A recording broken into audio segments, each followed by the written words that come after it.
Well, thanks for visiting us this morning at KTALnews.com and your Weather Authority app. I'm meteorologist Josh Marces, and this is your Monday morning forecast update. The wind will finally die down today, so we'll leave the wind in the weekend and just going to have sunny and pleasant temperatures after starting out in the 20s this morning. We should be close to average in the low 60s today. We'll stay in the 60s for much of the week here, and we're expecting the clouds will kind of increase through the middle of the week, and we'll close out the week with a chance of rain, likely late Friday into Saturday. So if you do have some outdoor plans for the weekend, that weekend rain may kind of fizzle out early in the day on Saturday, but just kind of keep an eye on the forecast this week. Does not look like we'll see any severe weather with that weekend system. So coming off a weekend which brought a lot of wind and hail with the front that moved through, we're happy to see a much more limited severe weather threat once we move into the late week period here. But this morning, make sure you have the big jacket. Most of us in the 20s or low 30s. Everybody is below freezing this morning. This will likely be our coldest morning of the week, and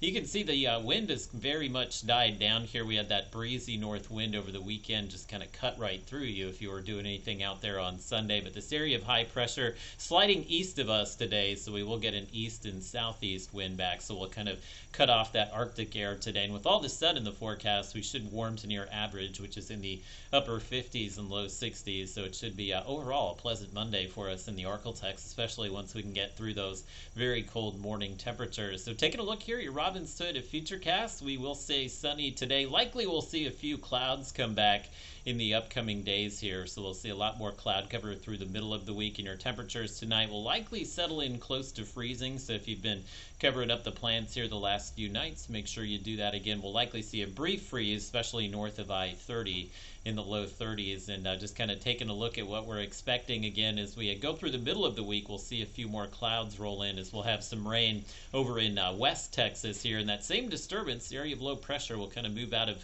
New Mexico and Texas and push some rain in, likely late Friday into Saturday. And this is typically, you can get these big cutoff lows here. If this low cuts off from the jet stream, sometimes this is a pattern that can give us some heavy rain. And a few of the forecast models do put about 2+ inches of rain in south of I-20 here. So looks like we could see some decent rain to close out the week here. Hopefully the rain wraps up quick on Saturday, but there's no guarantee for that at this point. So I've kind of left the rain chances in to begin the weekend. Again, we'll stay in the 60s here through Friday. A little bit of a cool down with the rain coming in on Saturday, but hopefully that rain can wrap up early and we should salvage the weekend. Actually, some pretty nice weather next Sunday. We'll clear out just a bit with highs returning to the low 60s to close out the weekend.